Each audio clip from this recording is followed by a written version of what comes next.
dans cette nouvelle vidéo, donc la 7e, on a avancé semaine après semaine. Et comme je le disais dans le mail, j'espère que vous avez pensé à bien noter vos axes de progression. Durant ces semaines, durant ces mises en application, vous avez probablement eu des changements, soit vous ou votre conjoint, parce que parfois ça peut impacter le conjoint qui lui-même a des changements.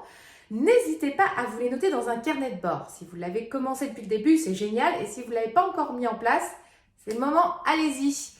Et surtout, pourquoi c'est important ? Parce qu'on a tendance justement à minimiser en fait les petites actions. On les oublie vite en fait parce que ça nous semble normal.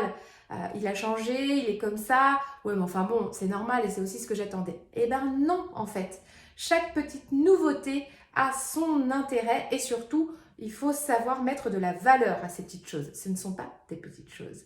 Ce sont des nouveautés qui vous font du bien et qui participeront à votre épanouissement dans votre couple et à l'épanouissement global du couple.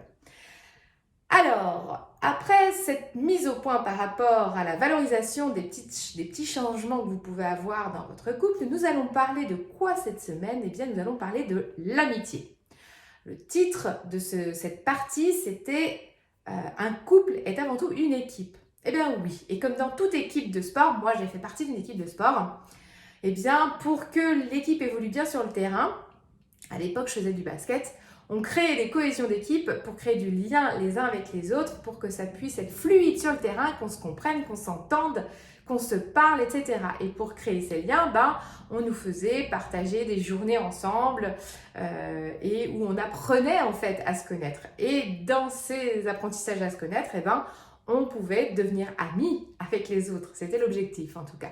Parce que quand on est ami avec les gens, on a tendance à être beaucoup plus optimum dans nos relations avec ces personnes. On remet maintenant la notion de l'amitié dans le couple.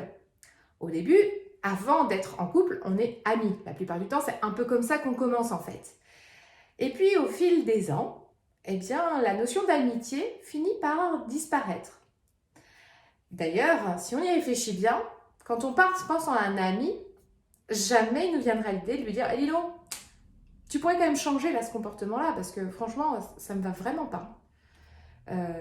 Tu pourrais pas faire ça? Non mais, t'es quand même pénible là. » Non. Un ami, on lui donne le droit d'être qui il est et on ne lui fait aucun reproche parce que ça vous semble normal. Et même pire, c'est qu'un ami, on lui trouve des excuses. C'est dommage quand même, hein, quand on pense avec qui on vit finalement. Si on était avec notre conjoint comme on est avec nos amis, ça changerait la donne. Alors que dans un couple, la notion d'amitié est importante et elle mérite qu'on y mette de l'attention et de l'intention. Car oui, l'amitié, c'est comme tout, ça s'entretient. Ça nous semble beaucoup plus facile. Alors vous allez me dire, oui, enfin, nos amis, on ne vit pas avec, quoi. Justement, c'est justement que vous vivez avec votre partenaire ou votre conjoint qu'il va falloir mettre les bouchées doubles pour nourrir et entretenir ce lien d'amitié.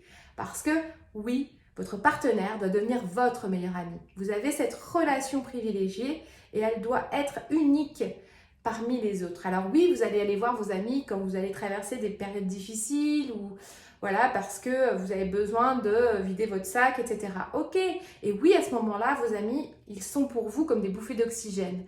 Mais attention, parce qu'avant tout, c'est votre partenaire qui est votre meilleur ami. Et c'est avec lui que vous devez entretenir une relation intime privilégiée et ça vous appartient.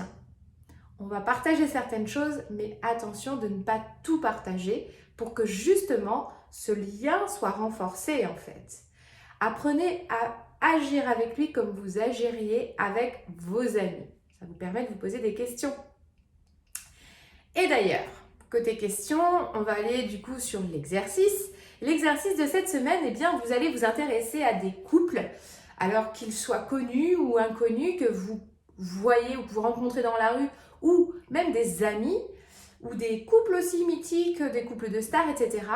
Là, on n'est pas pour rentrer dans leur vie réelle, on est juste pour voir ce qui nous interpelle en fait. Qu'est-ce qui nous attire dans ce qu'on perçoit de ce couple.